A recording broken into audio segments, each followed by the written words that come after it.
हर हर महादेव दोस्तों। आज हम आपको लेके चलेंगे एक ऐसे शहर में जहां हर सुबह गंगा किनारे सूरज की पहली किरण के साथ भक्ति की शुरुआत होती है और हर शाम घाटों पर आरती की रोशनी में रूह को सुकून मिलता है। जी हाँ, हम बात कर रहे हैं भारत की सांस्कृतिक राजधानी बनारस की, जिसे काशी भी कहते हैं। बनारस सिर्फ मंदिरों और घाटों का शहर नहीं है। यहाँ की गलियों में आपको मिलेगा असली भारतीय रंग, जहाँ हर मोड़ पर कोई न कोई कहानी छुपी है। यहाँ के घाटों पर बैठकर गंगा की ठंडी हवा में जो शांति मिलती है वो कहीं और नहीं मिलती।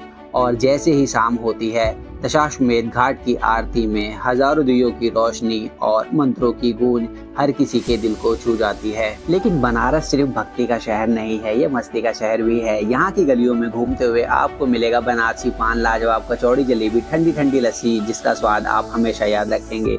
अगर आप शॉपिंग के शौकीन हैं तो बनारसी साड़ी की चमक आपको जरूर लुभाएगी। तो चलिए बनारस की इस यात्रा में हम साथ मिलकर भक्ति, संस्कृति, मस्ती और स्वाद का आनंद उठाएंगे। तो अब बात आती है कि बनारस पहुंचे कैसे। दोस्तों, बनारस पहुंचने का सबसे अच्छा साधन है ट्रेन। आप जहां कहीं भी रहते हैं वहां से ट्रेन पकड़ के सबसे पहले बनारस या फिर वाराणसी जंक्शन आ जाइए। देश के सभी छोटे बड़े शहरों से बनारस वेल कनेक्टेड है, तो यहाँ पहुंचने में आपको कोई भी परेशानी नहीं होगी। स्टेशन के बाहर से ही आपको ऑटो और ई रिक्शा मिल जाएगा जो आपको गोदोलिया चौक ले जाएगा। बनारस रेलवे स्टेशन से गोदोलिया चौक का जो डिस्टेंस है वो करीब 4 किलोमीटर है, जिसे कवर करने में आपको 15 से 20 मिनट लगेंगे और जिसका किराया 25 से 30 रुपए है। गोदोलिया चौक पे नंदी महाराज की एक प्रतिमा बनी हुई है और यहाँ से दशाश्वमेध घाट की जो डिस्टेंस है वो करीब 5 से 7 मिनट की दूरी पर है। तो अब हम पहुँच गए हैं दशाश्वमेध घाट। दशाश्वमेध घाट वाराणसी के सबसे प्राचीन, पवित्र और महत्वपूर्ण घाटों में से एक है। इसका नाम दशाश्वमेध यानी 10 अश्वमेध यज्ञ करने से पड़ा। श्रद्धालु यहाँ स्नान कर अपने पापों से मुक्ति पाने की प्रार्थना करते हैं। हर शाम यहाँ होने वाली भव्य गंगा आरती विश्व भर में प्रसिद्ध है, जिसमें दीपों की रोशनी, मंत्रोच्चारण और शंख ध्वनि के बीच गंगा माता की पूजा की जाती है। मैं आपको यहाँ पर शाम को जरूर लेकर आऊंगा। सबसे पहले हम करेंगे दशाश्वमेध घाट पर स्नान। तो गंगा स्नान करने के बाद मैं आपको लेके चलूंगा काशी विश्वनाथ भगवान के दर्शन के लिए। दोस्तों, काशी विश्वनाथ दर्शन के जाने से पहले जो हमारे पास लगेज और सामान है उसे हमें कहीं रखना होगा, तो उसके लिए हम होटल लेंगे। आपको बनारस में काफ़ी सारी धर्मशाला और होटल देखने को मिलेंगे। मैं आपसे कहूँगा कि आप 80 घाट या फिर गोदोलिया चौक के आसपास ही होटल लें। मैंने लिया था the Suraj in home stay. काफ़ी अच्छा स्टे था दोस्तों यहाँ पे और बजट फ्रेंडली था। 4 से 5 लोगों के लिए यहाँ पे रूम 1500 रुपये में मिल जाएगा। इसका लिंक मैं आपको वीडियो के डिस्क्रिप्शन में दे दूंगा। दोस्तों, मैं अकेला था तो मैंने डबल बेड का रूम लिया जो मुझे 600 रुपये में पड़ा और यहाँ पे फ्री वाईफाई भी अवेलेबल है और लाइट और इन्वर्टर की सुविधा भी है। और सबसे अच्छी बात यह है कि ये गोदोलिया चौक के बिल्कुल पास में है। तो दोस्तों, अब बात करते हैं काशी विश्वनाथ मंदिर में आप दर्शन कैसे कर सकते हैं। दोस्तों, दर्शन के 2 प्रकार हैं। पहला, आप सामान्य डायरेक्ट जाके आप लाइन में लग जाइए, जिसमें आपको थोड़ा समय लग सकता है। वैसे मंदिर की टाइमिंग की बात करें तो सुबह मंदिर 4 बजे खुल जाता है और रात को 11 बजे तक खुला रहता है। दर्शन में लंबी लाइन से बचने के लिए आप सुगम दर्शन यानी कि उसका ऑनलाइन टिकट बुक कर सकते हैं, जिसकी कीमत 250 रुपये है। और अगर आप 300 रुपये वाला टिकट बुक करते हैं जिसमें आपको 50 रुपये के लड्डू इस काउंटर से मिल जाएंगे। और अगर आपके पास कोई छोटा मोटा बैग है तो आप काउंटर में लॉकर पे जमा करा सकते हैं फ्री ऑफ कॉस्ट। और डब्बे का साइज कुछ इस प्रकार का होगा। दोस्तों, अगर आप ऑनलाइन टिकट बुक करना नहीं जानते हैं तो आपको 4 नंबर गेट पे भी सुविधा अवेलेबल है, तो आप वहां से भी अपने सुगम दर्शन के टिकट खरीद सकते हैं। सुगम दर्शन से एक लाभ है कि आप लंबी कतार से तो बचे ही जाते हैं, इसमें आपका काफी समय भी बचता है। मंदिर के अंदर फोन और इलेक्ट्रॉनिक गैजेट कुछ भी अलाउ नहीं है, चाहे स्मार्ट वॉच हो या मोबाइल फोन, सभी चीज़ आपको लॉकर में जमा करके जानी होगी। और मंदिर की तरफ से लॉकर की सुविधा फ्री ऑफ कॉस्ट उपलब्ध है। तो इन बातों का ज़रूर ध्यान रखें, वरना आपको थोड़ी सी परेशानी का सामना करना पड़ सकता है। अब मैं आपको लेके चलूँगा माँ अन्नपूर्णा के दर्शन के लिए, जो कि इस कॉरिडोर से बराबर में रास्ता जाता है माता अन्नपूर्णा के मंदिर का। तो आइए चलते हैं माँ अन्नपूर्णा के दर्शन के लिए। माँ अन्नपूर्णा काशी में स्थित एक प्रसिद्ध देवी हैं, जिन्हें अन्न की देवी माना जाता है। यह मंदिर काशी विश्वनाथ मंदिर के बिल्कुल नजदीक में है। दशाश्वमेध रोड पर विश्वनाथ गली में स्थित माँ अन्नपूर्णा का अर्थ होता है अन्न प्रदान करने वाली माँ। इन्हें तीनों लोकों की माता भी कहते हैं। ऐसा माना जाता है जब पृथ्वी पर अन्न की कमी हो गई थी तब माँ पार्वती ने भगवान शिव को अन्न दिया और अन्नपूर्णा का रूप धारण किया। इसके बाद से पृथ्वी पर अन्न का संकट समाप्त हो गया, इसलिए माँ अन्नपूर्णा को अन्न और समृद्धि की देवी भी माना जाता है। मां अन्नपूर्णा को भोजन और जीवन की मूलभूत आवश्यकता की देवी माना जाता है। यहाँ रोजाना विधिवत पूजा होती है, जिससे भक्तों को जीवन में कभी अन्न की कमी नहीं होती। काशी में मां अन्नपूर्णा का यह मंदिर न केवल धार्मिक दृष्टि से महत्वपूर्ण है, बल्कि वाराणसी की सांस्कृतिक और आध्यात्मिक पहचान का भी अभिन्न हिस्सा है। अन्नपूर्णा के मंदिर से 1.5 किलोमीटर की दूरी पर स्थित है काल भैरव मंदिर। तो आइए चलते हैं काल भैरव मंदिर। यहाँ पे आपको काफी भीड़ देखने को मिलेगी और मंदिर के कपाट 1 से 3 के बीच में बंद रहते हैं, तो आप टाइमिंग का जरूर ध्यान रखें। काल भैरव का अर्थ होता है भय को हरण करने वाला, और वे जगत के पालनहार माने जाते हैं। दोस्तों, काल भैरव जयंती मार्गशीर्ष मास में कृष्ण पक्ष की अष्टमी तिथि को मनाई जाती है। इस दिन भैरव बाबा को सूजी का हलवा, दूध, काला चना और मीठी रोटी का भोग लगाया जाता है। धार्मिक और पौराणिक मान्यताओं के अनुसार वे इस पवित्र नगरी के रक्षक और न्यायाधीश हैं। काशी के राजा बाबा विश्वनाथ हैं, लेकिन काशी की सुरक्षा व्यवस्था और न्याय का अधिकार काल भैरव को दिया गया है, और काल भैरव जी के दर्शन के बाद ही आपकी काशी विश्वनाथ की यात्रा को पूरा माना जाता है। काल भैरव बाबा के दर्शन के बाद अब मैं आपको लेके चलता हूँ विशालाक्षी मंदिर। काशी का विशालाक्षी मंदिर हिंदू धर्म के प्रसिद्ध 51 शक्तिपीठों में से एक है, और यहाँ काशी विश्वनाथ मंदिर से बस कुछ ही दूरी पर है, मीर घाट या मणिकर्णिका घाट के बिल्कुल पास ही में। पौराणिक कथाओं के अनुसार जब भगवान शिव वियोग होकर सती के मृत शरीर को अपने कंधे पर लेकर घूम रहे थे, तब देवी का कर्ण कुंडल इसी स्थान पर गिरा था। इसीलिए इस स्थान को मणिकर्णिका घाट भी कहा जाता है। देवी विशालाक्षी को अन्नपूर्णा का स्वरूप भी माना जाता है। दोस्तों, दोपहर के 12:30 बज चुके हैं और बहुत जोरों से भूख भी लगी थी, तो हम पहुंचे एक दुकान पे गदोलिया चौक में, जहां गर्मा गर्म कचौड़ियाँ बन रही थी। तो हमने वहां पे गर्मा गर्म कचौड़ियों का नाश्ता किया, जहां आपको 40 से 50 रुपए में गर्मा गर्म कचौड़ियाँ मिल जाएंगी। भाई, गर्मा गर्म कचौड़ियों का नाश्ता करने के बाद थोड़ी देर हमने रूम पे आराम किया, और शाम को 4 बजे के आसपास हम निकल पड़ते हैं गदोलिया चौक से तुलसी मानस मंदिर के लिए। गदोलिया चौक से तुलसी मानस मंदिर तक जाने के लिए लगभग 6 से 7 किलोमीटर की दूरी तय करनी होती है, जिसे आप रिक्शा और ई रिक्शा की मदद से 20 से 25 मिनट में पूरा कर लेंगे, और जिसका किराया 30 से 40 रुपये पर पर्सन लगेगा। दोस्तों, मंदिर की टाइमिंग की बात करें तो यह मंदिर सुबह 5:30 बजे खुल जाता है और दोपहर 12 बजे तक खुला रहता है। उसके बाद यह मंदिर शाम को 4 बजे खुलता है और रात को 8 बजे तक खुला रहता है।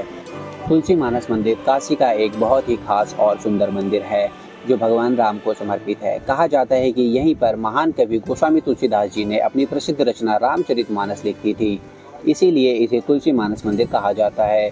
मंदिर पूरी तरह संगमरमर से बना है, और इसकी दीवारों पर रामचरितमानस के दोहे और चौपाइयों की सुंदर नक्काशी के साथ लिखी हुई हैं। मंदिर के बीच में भगवान राम, माता सीता, लक्ष्मण और हनुमान जी की मूर्तियां हैं। इसके साथ ही माता अन्नपूर्णा, भगवान शिव और सत्यनारायण जी के मंदिर भी यहाँ हैं। यह मंदिर काशी की भीड़ भाड़ से अलग शांति और सांस्कृतिक समृद्धि का प्रतीक है। यहाँ संगीत में रामचरितमानस का कीर्तन होता रहता है, जो भक्तों के मन में बहुत भाता है। मंदिरों के आसपास सुंदर बाग और फव्वारे हैं, जो इसे और भी आकर्षक बनाते हैं। मंदिर के फर्स्ट फ्लोर पर ही एक व्यवस्था बनाई गई है, जहाँ पे आप श्री राम और कृष्ण की लीलाओं की झांकी के दर्शन भी कर सकते हैं। इसकी टिकट 10 रुपये है, और 5 साल से छोटे बच्चे का कोई भी टिकट नहीं है। तो आप अंदर जाके प्रभु की लीलाओं का दर्शन जरूर करिए। तुलसी मानस मंदिर से कुछ ही दूरी पर है संकट मोचन हनुमान जी का मंदिर। काशी बनारस का ये संकट मोचन हनुमान मंदिर भगवान हनुमान जी को समर्पित है। यह प्रसिद्ध और पवित्र मंदिर है, जिसकी स्थापना 16वीं सदी में महान संत और कवि गोस्वामी तुलसीदास जी ने की थी। यह मंदिर अस्सी नदी के किनारे बनारस हिंदू विश्वविद्यालय के बिल्कुल पास में है।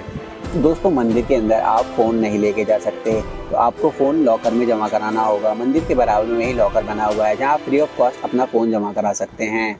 और दोस्तों, ऐसा माना जाता है कि तुलसीदास जी को हनुमान जी के पहली बार दर्शन इसी स्थान पर हुए थे, और मंगल और शनिवार को यहाँ काफ़ी भीड़ होती है। संकट मोचन हनुमान मंदिर के बाद अब मैं आपको लेके चल रहा हूँ दुर्गा माता मंदिर। काशी का दुर्गा मंदिर देवी दुर्गा को समर्पित एक प्राचीन और प्रसिद्ध मंदिर है। मंदिर की खास बात यह है कि यह मंदिर देवी दुर्गा की मूर्ति मानव निर्मित नहीं बल्कि स्वयंभू है, यानी कि अपने आप प्रकट हुई मानी जाती है। और नवरात्रों के समय में यहाँ पे लाखों श्रद्धालुओं की भीड़ उमड़ती है। और दोस्तों, मंदिर के अंदर फ़ोन ले जाना अलाउ नहीं है, तो बाहर लॉकर बने हुए हैं, आप अपने फ़ोन को लॉकर में फ्री ऑफ कॉस्ट जमा करा सकते हैं। और इस मंदिर के बराबर में ही बना हुआ है दुर्गा कुंड। यह एक बड़ा तालाब है जो पहले गंगा नदी से जुड़ा हुआ था, और इससे मंदिर की सुंदरता काफ़ी बढ़ जाती है। दुर्गा कुंड से 80 घाट की दूरी करीब 700 से 800 मीटर के आसपास है, जिसे आप बाय वॉक 10 मिनट में कवर कर सकते हैं। तो अब हम पहुंच चुके हैं 80 घाट, जहां पे आरती की भव्य तैयारियां शुरू हो चुकी थी और काफी सारे श्रद्धालु आरती देखने के लिए आ चुके हैं। लेकिन हम यहाँ से जाएंगे दशाश्वमेध घाट। तो दोस्तों 80 घाट से बोटिंग के मजे लेते हुए मैं आपको लेके चलूंगा दशाश्वमेध घाट की ओर, जिसकी पर हेड कॉस्ट 100 रुपए है, यानी कि एक व्यक्ति पे 100 रुपए का खर्चा आएगा। दोस्तों अगर आप अपनी बोटिंग 80 घाट से शुरू करते हैं तो ये बोट आपको मणिकर्णिका घाट से होते हुए दशाश्वमेध घाट और वापसी में 80 घाट पर ही छोड़ेगी। लेकिन अगर आपको बीच में किसी घाट पे उतरना है, जैसे मणिकर्णिका घाट या दशाश्वमेध घाट, तो आप बोट वाले को बता सकते हैं, वो आपको उस घाट पे उतार देगा। तो हम अभी मणिकर्णिका घाट से होते हुए वापसी में दशाश्वमेध घाट पे उतरेंगे, जहां मां गंगा की भव्य आरती की तैयारियां शुरू हो चुकी हैं। तो दोस्तों आप भी समय पर मां गंगा की आरती के लिए दशाश्वमेध घाट या फिर 80 घाट पर पहुंचें। दोस्तों अगर आप बनारस जाएं तो बोटिंग का मजा जरूर लें, क्योंकि यहाँ पे बोटिंग करके आपको एक अलग ही अनुभव होगा और आप यहाँ के काफी सारे घाटों के दर्शन बहुत जल्दी कर पाएंगे। दोस्तों वैसे तो बनारस में काफ़ी सारे फेमस घाट हैं, जैसे 80 घाट, दशाश्वमेध घाट, राजा हरिश्चंद्र घाट, लेकिन मणिकर्णिका घाट उन सब में सबसे फेमस है। मणिकर्णिका घाट वाराणसी में गंगा नदी के तट पर स्थित सबसे पुराना और पवित्रतम घाटों में से एक है, जिसे हिंदू धर्म में सर्वोच्च स्थान प्राप्त है। इसे मोक्षदायिनी घाट भी कहा जाता है, क्योंकि यहाँ जिसका अंतिम संस्कार होता है वह जन्म मरण के चक्र से मुक्त हो जाता है।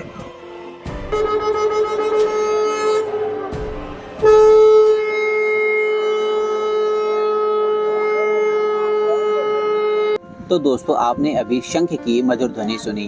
दशाश्वमेध घाट की आरती काशी की आध्यात्मिक धरोहर का एक अनमोल हिस्सा है, जो गंगा नदी के पावन जल के बीच भक्ति, संगीत और प्रकाश का अद्भुत संगम प्रस्तुत करती है। यह आरती न केवल धार्मिक दृष्टि से महत्वपूर्ण है, बल्कि पर्यटकों और श्रद्धालुओं को एक गहरा आध्यात्मिक अनुभव भी प्रदान करती है। यदि आप काशी आएं तो इस आरती को अवश्य देखें और इसकी दिव्यता का अनुभव लें। और आरती देखने के बाद आप गोदोलिया चौक के आसपास का मार्केट घूम सकते हैं, जहां आप साड़ी, सूट, कुर्ता पजामा और भी कई सारी चीजें खरीद सकते हैं। बस दोस्तों आपको एक बात का ध्यान रखना है कि आपको यहाँ पे बार्गेनिंग करना आना चाहिए। दोस्तों बनारस आए और बनारस की फेमस चाट नहीं खाई तो क्या फायदा। चलिए मैं आपको लेके चलता हूँ काशी चाट भंडार की तरफ, जिसके यहाँ पे काफी भीड़ देखने को मिलती है और उसकी चाट भी लाजवाब होती है। काशी चाट भंडार गोदोलिया चौक के बिल्कुल पास में है, जिसकी चाट 40 रुपए से शुरू होकर 80 रुपए तक जाती है और इसकी दुकान पे आपको काफी भीड़ देखने को मिलेगी। और यहाँ पे आपको अलग अलग तरह की चाट देखने को मिलेंगी, जैसे समोसा चाट, पालक चाट और सबसे फेमस यहाँ की टमाटर चाट। और आपको अगर उसके बाद भी भूख लगती है तो गोदोलिया चौक के आसपास आपको 80 रुपए में थाली भी मिल जाएगी, जिसमें आपको 4 रोटी, चावल और 3 सब्जियां मिल जाती हैं। तो दोस्तों यात्रा का पहला दिन हमारा यहीं पूरा होता है। अगले दिन सुबह 6 बजे गोदोलिया चौक से मैं निकल पड़ता हूँ मैदागिन के लिए, जहाँ से हम जाएंगे आशापुर और वहाँ से जाएंगे सारनाथ के लिए, जिसमें आपका 30 से 40 रुपए का खर्चा आएगा। और दोस्तों अगर आप 3 से 4 लोग हैं तो आप डायरेक्ट रिक्शा बुक करके भी सारनाथ जा सकते हैं, जिसकी कॉस्ट आपको 500 से 600 रुपए पड़ेगी। दोस्तों अभी बजे हैं सुबह के 7 और हम पहुंच चुके हैं सारनाथ। और आप ये मेरे पीछे जो देख रहे हैं ये है धमेक स्तूप, और इसका जो खुलने का समय है सुबह की बात करें तो ये सुबह सूर्योदय से लेकर शाम को सूर्यास्त तक खुला रहता है और इसका कोई भी डे क्लोज नहीं रहता, 7 दिन खुलता है। और इसकी जो टिकट की बात करें तो ऑफलाइन काउंटर पे अगर आप टिकट लेना चाहें तो वो 10 बजे के आसपास खुलेगा, और अगर आप ऑनलाइन लेना चाहें तो आप कभी भी ले सकते हैं। तो मैं ऑनलाइन टिकट लेके अंदर आ गया हूँ, जो मुझे पड़ा 20 रुपए का। आइए अब मिलके घूमते हैं सारनाथ। धमेक स्तूप वाराणसी के निकट सारनाथ में स्थित एक प्राचीन और महत्वपूर्ण बौद्ध स्मारक है। यह स्तूप भगवान बुद्ध द्वारा अपने पहले उद्देश्य यानी कि धर्म चक्र परिवर्तन के स्थान के रूप में प्रसिद्ध है, जहां उन्होंने अपने पहले 5 शिष्यों को बौद्ध धर्म की शिक्षाएं दी थी। धमेक स्तूप सारनाथ में एक बहुत बड़ा और पुराना स्तूप है, जो भगवान बुद्ध के पहले उपदेश देने की जगह के रूप में जाना जाता है। इसे अशोक सम्राट ने लगभग 249 ईसा पूर्व बनाया था, लेकिन जो स्तूप आज दिखता है वह लगभग 500 ईस्वी में गुप्त काल में बनाया गया था। यह स्तूप बहुत बड़ा है और इसकी ऊंचाई करीब 43.6 मीटर है और व्यास लगभग 28 मीटर है। इसे ईंट और पत्थरों से बनाया गया है और नीचे की दीवारों पर फूल पत्तों की सुंदर नक्काशी भी बनी हुई है। धमेक स्तूप को इसलिए खास माना जाता है क्योंकि यहीं भगवान बुद्ध ने अपने पहले 5 शिष्यों को अपना पहला उपदेश दिया था, जिसमें उन्होंने धर्म चक्र की स्थापना की थी। यहाँ पास ही में मौर्य सम्राट अशोक का एक स्तंभ भी है, जिस पर शिलालेख खुदा हुआ है। दोस्तों धमेक स्तूप को घूमने में मुझे 20 से 25 मिनट लगे होंगे। अगर आप फैमिली के साथ हैं तो आपको आधा पौना घंटा लग जाएगा, इससे ज़्यादा नहीं लगेगा। और ये जगह काफ़ी शांत है और यहाँ पे आप रिलैक्स फील ज़रूर करेंगे। अभी सुबह का टाइम है तो ज़्यादा लोग यहाँ आए हुए नहीं हैं। दोस्तों धमेक स्तूप के बराबर में ही पुरातात्विक संग्रहालय है जो 9 बजे खुलेगा, लेकिन दोस्तों उसी के पास में है थाई टेम्पल। तो हम पहुंच जाते हैं थाई टेम्पल, जिसकी टाइमिंग सुबह 8 बजे है खुलने की और शाम को ये 5 बजे तक खुला रहता है। तो आइए अंदर चलते हैं। तो थाई टेम्पल की एंट्री टिकट की बात करें तो यहाँ की कोई भी एंट्री फीस नहीं है, यानी कि आप यहाँ पे फ्री ऑफ कॉस्ट जा सकते हैं। सारनाथ में स्थित थाई टेम्पल, जिसे वॉट थाई टेम्पल भी कहा जाता है, एक खूबसूरत और शांतिपूर्ण बौद्ध मंदिर है जिसे थाई अधिकारियों ने 1933 में बनवाया था। यह मंदिर थाई वास्तु की खासियतों से सजा हुआ है और हीनयान बौद्ध धर्म के सिद्धांतों पर आधारित है। मंदिर के परिसर में हरे भरे बाग और फूलों की सुंदरता है। दोस्तों धमेक स्तूप के पास में ही ये थाई टेम्पल जहाँ पे मैं भी आया हुआ हूँ और आप मेरे पीछे देख रहे हैं, ये है 80 फुट से भी ज़्यादा ऊंची भगवान बुद्ध की मूर्ति और ये काफ़ी शांत प्लेस है। इसके आसपास आपको गार्डन देखने को मिलेगा और इसकी कोई भी एंट्री टिकट नहीं है। सुबह ये 8 बजे खुलता है और शाम को 5 बजे तक खुला रहता है। दोस्तों थाई टेम्पल से चल के इस वक्त मैं आ गया हूँ चौखंडी स्तूप में। आप जो मेरे पीछे देख रहे हैं ये है चौखंडी स्तूप। दोस्तों थाई टेम्पल से इसकी जो दूरी की बात करें 300 से 400 मीटर होगा, तो बाय वॉक भी आप आ सकते हैं। हार्डली मुझे 5 से 7 मिनट लगे बाय वॉक करके यहाँ पहुँचने में। अब इसकी एंट्री टिकट की बात करते हैं। दोस्तों इसकी एंट्री टिकट जो है वो है 20 रुपये पर पर्सन के हिसाब से। अगर आपके साथ बच्चे हैं 15 साल से छोटे तो उनकी कोई भी एंट्री फीस नहीं है। चीज़ का ध्यान रखना है यहाँ पे जब आप आएंगे तो यहाँ पे ऑफलाइन टिकट काउंटर खुला हुआ नहीं था जिस वक्त मैं आया था, तो मुझे ऑनलाइन टिकट लेना पड़ा था। आप ऑनलाइन जब जैसे स्कैन करेंगे गूगल पे या फ़ोन पे से तो आपको अपनी बेसिक डिटेल कुछ भरनी होगी उस पर और उसके बाद वो टिकट डाउनलोड होकर आपके फ़ोन पे ही आ जाएगा। चौखंडी स्तूप सारनाथ में एक पुराना और बहुत खास बौद्ध स्तूप है। इसे गुप्त काल में बनाया गया था, मतलब लगभग 1500 साल पहले। इसका नाम चौखंडी इसलिए पड़ा क्योंकि इसका मूल आकार 4 हिस्सों में बटा हुआ है, यानी कि चौकोर था। और यह जगह इसलिए भी महत्वपूर्ण है क्योंकि माना जाता है कि यहीं भगवान बुद्ध ने अपने पहले 5 शिष्यों से मुलाकात की थी और बौद्ध संघ की शुरुआत हुई थी। चौखंडी स्तूप ईंट और पत्थरों से बना है और चारों तरफ से छोटी छोटी मीनारों से घिरा हुआ है। यह सारनाथ के मुख्य पुरातात्विक स्थलों से थोड़ी ही दूरी पर है। चौखंडी स्तूप से अब मैं आपको लेके चलता हूँ जापानीज टेम्पल। सारनाथ में जो जापानी मंदिर है उसे लोग आमतौर पर जापानी मंदिर ही कहते हैं, लेकिन इसका असली नाम निचिगई सुजान होरिंजी मंदिर है। यह मंदिर सारनाथ के मेन मार्केट से थोड़ा हटके सरकार द्वारा संचालित पर्यटक बंगले के पीछे बना हुआ है। इस मंदिर की खास बात यह है कि यह पूरी तरह जापानी वास्तुकला से बना है और आपको इसे देखकर जापान के क्योटो शहर में प्रसिद्ध मंदिर की याद आ जाती है। मंदिर के अंदर भगवान बुद्ध की एक बड़ी लकड़ी की मूर्ति है जो लेटे हुए मुद्रा में है। यह मूर्ति चंदन की लकड़ी से बनी है और बहुत सुंदर है। मंदिर के चारों ओर कई मूर्तियां हैं और जगह बहुत शांतिपूर्ण और आध्यात्मिक माहौल वाली है। इसके पास ही एक ऐसी प्रसिद्ध जगह है जो विश्व शांति स्तूप कहा जाता है, जहां सम्राट अशोक के समय का अशोक स्तंभ की प्रकृति भी लगी हुई है।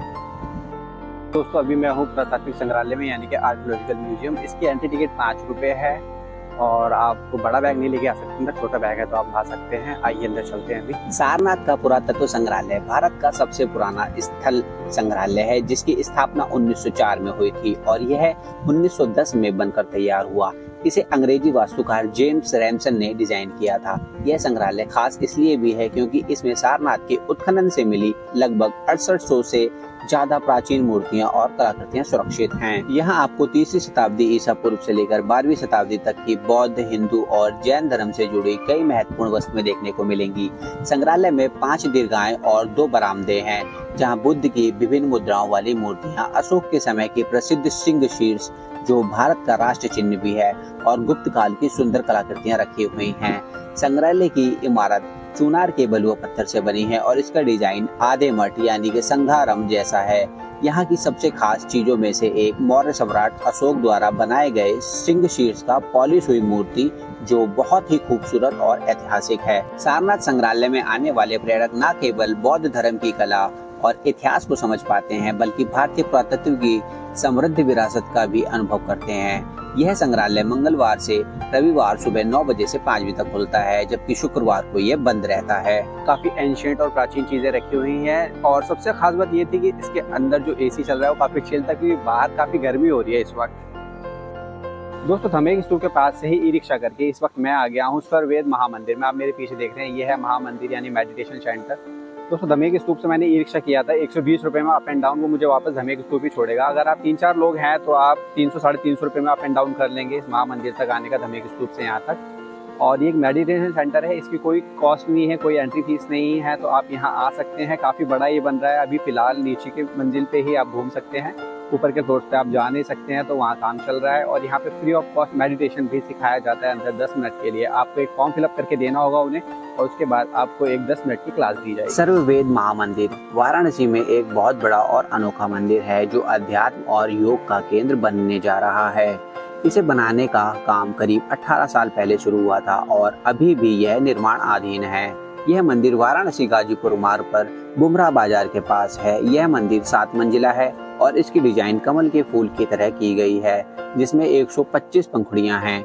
मंदिर की दीवारों पर योग, वेद, उपनिषद, गीता, कबीर की वाणी और महर्षि सदाफल देव के ज्ञान के दोहे खूबसूरती से उकेरे गए हैं। सर्ववेद महामंदिर में योग साधना के लिए बड़े हॉल, ध्यान कक्ष, सांस्कृतिक कार्यक्रमों के लिए जगह होगी।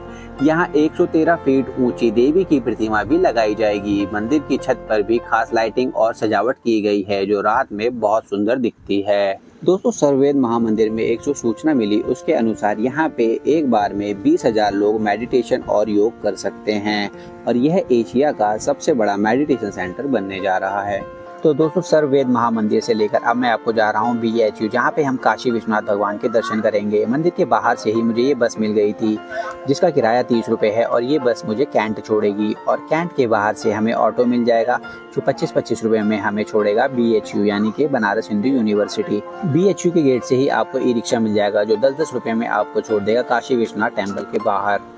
BHU जिसकी स्थापना 1916 में पंडित मदन मोहन मालवीय ने की थी, यह एशिया का सबसे बड़ा आवासीय विश्वविद्यालय है जहां कला, विज्ञान, इंजीनियरिंग, चिकित्सा, कृषि समेत कई विषय पढ़ाए जाते हैं। BHU के परिसर के अंदर ही एक प्रसिद्ध काशी विश्वनाथ मंदिर है जिसे नया विश्वनाथ मंदिर या बिरला मंदिर भी कहा जाता है, जो भगवान शिव को समर्पित है, जिसकी ऊंचाई लगभग 250 फीट है। यह मंदिर BHU के मुख्य गेट से लगभग 1.5 किलोमीटर अंदर परिसर के बीचों बीच स्थित है। इसमें शिव के ज्योतिर्लिंग के साथ साथ अन्य देवी देवताओं की भी प्रतिमाएं हैं। इसका निर्माण BR बिरला परिवार ने कराया था। इसकी स्थापना 1931 में हुई थी जबकि निर्माण कार्य 1966 में पूरा हुआ। जब आप मंदिर में एंट्री करेंगे उसके बाएं हाथ पे आपको जूता घर नजर आएगा जहाँ पे आप अपने जूता जमा करेंगे और जिसका कॉस्ट आपको 2 रुपए प्रति जोड़ी लिया जाएगा। दोस्तों मंदिर की टाइमिंग की बात करें तो मंदिर सुबह 4 बजे से दोपहर 12 बजे तक खुला रहता है और उसके बाद 1 बजे से शाम 9 बजे तक खुला रहता है। ऑलमोस्ट मंदिर पूरे दिन खुला रहता है, तो आप कभी भी आके भोले बाबा के दर्शन कर सकते हैं। दोस्तों इस मंदिर का निर्माण भगवान शिव के 12 ज्योतिर्लिंगों में से एक काशी विश्वनाथ ज्योतिर्लिंग की तर्ज पर ही किया गया है और इस मंदिर में आपको दर्शन करने में ज्यादा परेशानी नहीं होगी और आपको भोले बाबा के दर्शन थोड़ा जल्दी हो जाएंगे। दोस्तों मंदिर में दर्शन करने के बाद जब आप बाहर निकलेंगे, बाहर से ही आपको रिक्शा और ई रिक्शा मिल जाएंगे जो आपको 10 रुपए में वापस मेन गेट पे छोड़ देंगे और BHU के मेन गेट के बाहर से आपको ऑटो मिल जाएगा जो आपको रामनगर किले के बाहर छोड़ेगा और जिसका किराया 15 रुपए है। BHU से रामनगर फोर्ट की जो दूरी है करीब 1.5 से 2 किलोमीटर के आसपास है, जिसे आपको गंगा ब्रिज क्रॉस करके जाना होता है। दोस्तों अभी हम पहुंच गए हैं रामनगर फोर्ट पे जहां पे निर्माण कार्य चल रहा है। आइए अंदर चलते हैं और जानते हैं टिकट कितने रुपए का है। दोस्तों रामनगर किले की बात करें, इसका टिकट एक आदमी का 80 रुपए है और अगर बच्चा 5 साल से 12 साल का है तो उसका टिकट 20 रुपए का है और 5 साल से छोटे बच्चे का कोई टिकट नहीं है। दोस्तों रामनगर किले की बात करें तो 18वीं सदी में काशी नरेश महाराजा बलवंत सिंह ने बनवाया था और तब से वाराणसी की समृद्ध सांस्कृतिक विरासत का हिस्सा रहा है। किले की बनावट लाल बलुआ पत्थर और सुर्खी चूना से हुई है जिसमें भारतीय और मुगल स्थापत्य शैलियों का अनूठा मिश्रण देखने को मिलता है। किले के अंदर रामनगर दुर्ग संग्रहालय है जहां प्राचीन हथियार, शाही पोशाकें, विंटेज कारें और दुर्लभ खगोलीय घड़ी जैसे अनमोल वस्तुएं रखी गई हैं। किला वार्षिक दशहरा के दौरान आयोजित होने वाले विश्व प्रसिद्ध रामलीला का केंद्र है जो रामायण के नाटकीय पुनः अभियान के लिए जाना जाता है और यह किला गंगा नदी के पूर्वी तट पर स्थित है जिससे यहाँ से गंगा का मनमोहक दृश्य और सूर्य उदय सूर्य अस्त का आनंद लिया जा सकता है। रामनगर फोर्ट को देखने के बाद अब मैं आपको लेके चल रहा हूँ नमो घाट की ओर। नमो घाट वाराणसी में गंगा नदी के किनारे बना एक नया और बहुत ही सुंदर घाट है। इसी घाट पर नमस्ते मुद्रा में बने 3 बड़े हाथों की मूर्तियां यहाँ का खास आकर्षण हैं जो घाट की नई पहचान बन गई हैं और इसके बराबर में एक बड़ा हाथ बनाया गया है। इन सभी को देखने के लिए दूर दूर से पर्यटक यहाँ पर आते हैं और रात के समय में ये और भी सुंदर दिखाई देते हैं। आइए दोस्तों जानते हैं बनारस के 2 दिन के टूर पे आपका कुल कितना खर्चा होने वाला है। दोस्तों ये खर्चा मैं पर पर्सन के हिसाब से आपको बताने वाला हूँ, जिसमें 600 रुपये का आपको होटल में खर्चा आ जाएगा। और ट्रांसपोर्टेशन की मैं बात करूँ जिसमें मैंने बोटिंग भी इंक्लूड कर रखी है, तो वो 700 की वो रख लेता हूँ और 500 का फूड में रख लेता हूँ पर पर्सन का। और 200 के टिकट जो हमने सारनाथ वगैरह घूमा था उसमें जो भी टिकट्स वगैरह टोटल खर्चा हुआ वो भी मैं रख लेता हूँ। तो कुल मिला के 2 से 2,500 रुपये में एक पर्सन बहुत आराम से घूम लेगा। और अगर मैं बात करूँ तो 2 पर्सन भी इसमें एडजस्ट हो सकते हैं अगर चाहे तो। आई होप दोस्तों आपको ये वीडियो पसंद आया। दोस्तों वीडियो पसंद आया तो वीडियो को लाइक करें, फैमिली फ्रेंड के साथ शेयर करें। और अगर आप हमारे यात्रा रंगीली चैनल पर नए हैं तो चैनल को सब्सक्राइब करें और बेल आइकन का बटन दबाएं ताकि हर नई वीडियो की अपडेट सबसे पहले आपको मिले। मिलते हैं आपसे नेक्स्ट वीडियो में। Thanks for watching.